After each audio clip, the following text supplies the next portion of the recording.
There will only be room for 2 successful consoles next generation. Sony forms alliance with Kadokawa, becoming largest shareholder in the process, and a 4th Sonic the Hedgehog movie has been greenlit. All of this on today's gaming news. Good morning, Ashton. Good morning. It's the last day of school today. Last school day before we all break up and disappear for a week or so, and then we'll be back in the new year with more news. And a few newses have happened in the past couple of days. They have indeed. Hopefully no big news has happened while we're off.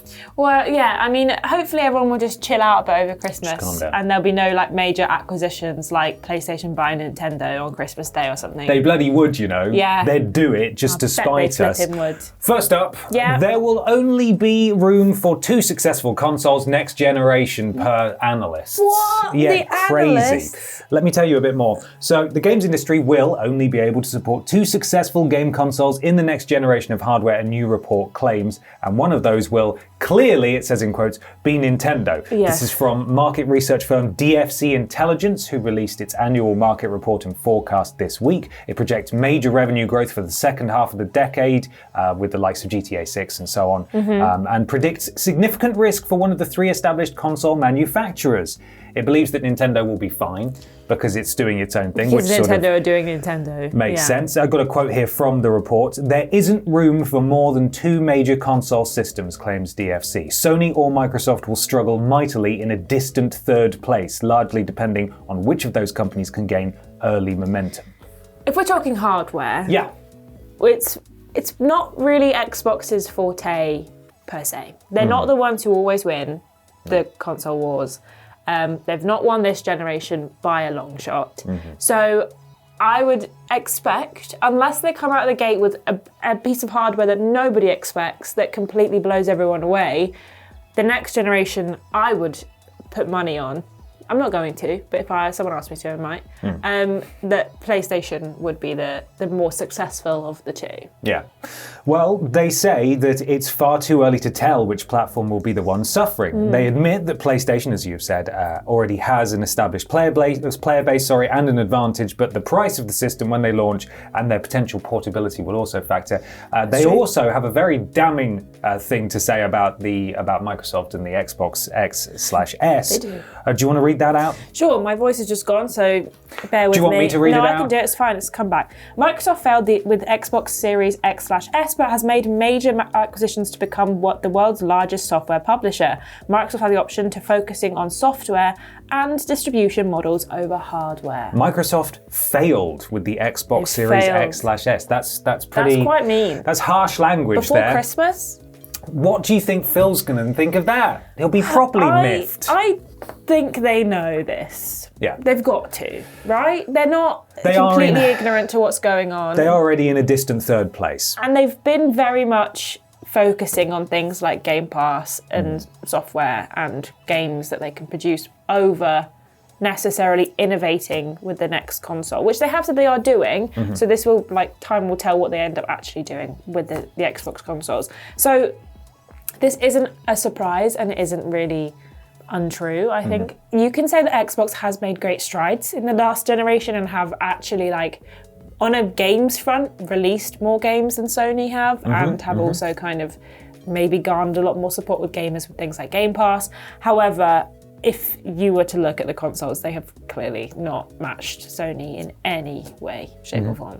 Well, it remains to be seen what the different companies' approach is for the next generation. You have to assume we'll get a PlayStation 6. We know we're getting a Switch 2 next year at some point, probably. Xbox have committed to another piece of hardware, but what will that look like? How will it operate? Will it be a streaming machine? We don't actually know as yet, so we'll see if this comes to fruition. Indeed. Main story though, Ashton. Yeah, Sony have been up to something again. So we reported a few weeks ago that Kadokawa was kind of asking Sony to get involved with them, potentially a full buyout. We were wondering if Sony would purchase Kadokawa based on what they hold. They haven't bought it, but they have purchased way more shares in order to become the largest shareholder in a strategic capital and business alliance. Yeah, boring language. Boring language. So the deal scheduled to go through on the 7th of January will see Sony purchase 12,054,100 fresh shares in the company for a fee of 50 billion yen, or $320 million. People get American about this. Yes. So it already owned a 2% stake, but this, with the acquisition of new shares, Sony will become Kadokawa's largest shareholder, holding approximately 10% of its shares, including the shares Sony previously acquired in February 2021. So they've bought 8% more of the company. A lot more. So it's not a total buyout. Do you want to hear some really boring business? Yes, please. Here we go. Press release time. With the acquisition of the new shares, Sony will become Kadokawa's... Oh no, you read that, didn't you? Yes, the one underneath. The press release also states that the tightened relationship will maximize both companies' IP value globally and facilitate wider and deeper collaborations, such as potential joint investments in the content field, joint discovery of new creators, and joint promotion of further media mixes of both companies' IP. It then continues talking about live action films and TV dramas, anime. It does then also briefly mention games, but not in a huge amount of detail. As we've talked about before, this is clearly a strategic investment, regardless of whether they were going to just increase shares as they have, or do a full buyout. It wasn't really ever going to be about the games. This is far bigger picture than just Bloodborne 2. Yeah. And quite frankly, I still don't believe, even though we're at the point now where Sony has entered this strategic alliance, where we're going to, I don't think we're going to get Bloodborne 2. I don't think this makes this any more likely than it was before, which is sad. Like you said, it's not about the games. Kadokawa have a lot more useful things for Sony, and anime is an absolutely massive moneymaker at the moment. So of course they're going to want to support the company that's producing a lot of this anime. But it wasn't necessarily because they were like, yeah, you're a good little purchase, we'll buy some more shares in you. It's rumoured that it was to fend off a hostile takeover from foreign companies, including South Korea's Kakao Corp.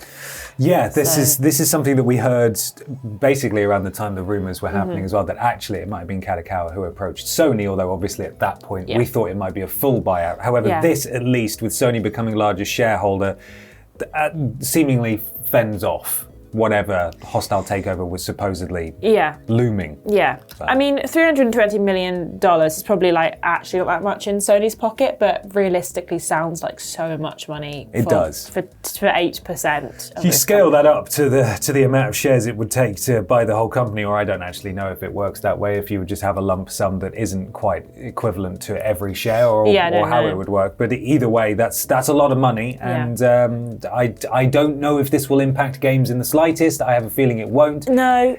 As we've said before, if they wanted to do Bloodborne 2, they would have done it. But they didn't need to do this to do that. We might see maybe something else coming out from other Kadokawa studios, because they've got a few smaller ones outside of From Software. So maybe we'll see something coming out from them that are Sony exclusive, little indies and something. But we'll have to see. Yeah. Time will tell. Certainly will. But yes, the last thing. Yeah. Gotta go fast. I think actually the most important thing. The most important thing. I don't know why we've saved it to the end. Okay. They're making a fourth Sonic movie. Yes. Have you watched it? Greenlit already? No. Well, actually, I have. I've seen 1 and 2. I've seen but 1, way after the fact. I didn't go to the cinema to see them. I'm not a Sonic fan.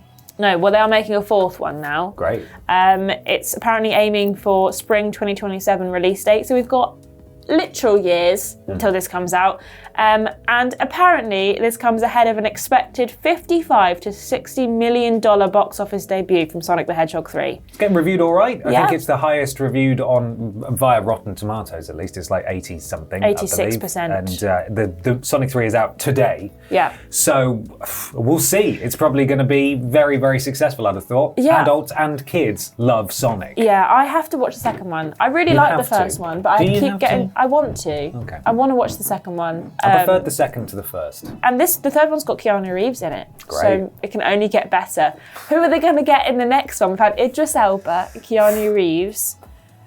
Who's going to be Jason Bourne? Jason Bourne? That's a fictional character. Who am I thinking of? If Jason Bourne showed up. Jason Statham? Jason Statham. Yeah. That's who I was thinking of. That'd be great. I love Jason Statham. He just starts swearing as I don't know who else they could have. Jason Statham. Well, we've had Knuckles, and this one had Shadow. Yeah. I don't know. What other hedgehogs are there? There's, from what I understand, there are too many hedgehogs. Yeah. I don't know all of their names. We've already got Eggman, we've got Knuckles, and we've got the other one, Shadow. Is it Amy Rose? Could Jason Statham play Amy Rose? I would love that. She might be in this one. I think she might be in this one. I have absolutely no. There's a crocodile. Could he play the crocodile?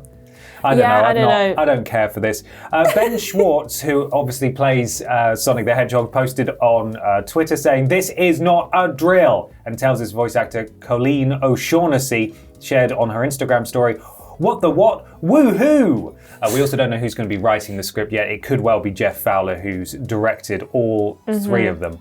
Or whether Jeff Fowler, who's directed all three, will be returning. So we don't actually know any details beyond the fact that it has been greenlit and we have a rough release period as well. Yeah, I mean, we'll find out who maybe the main antagonist is of the next one, because apparently there's a post-credit scene in Sonic the Hedgehog 3. Yeah. Can we move past that trend, just in general? Can we stop putting post-credit I want to go home. Yeah, I don't want to...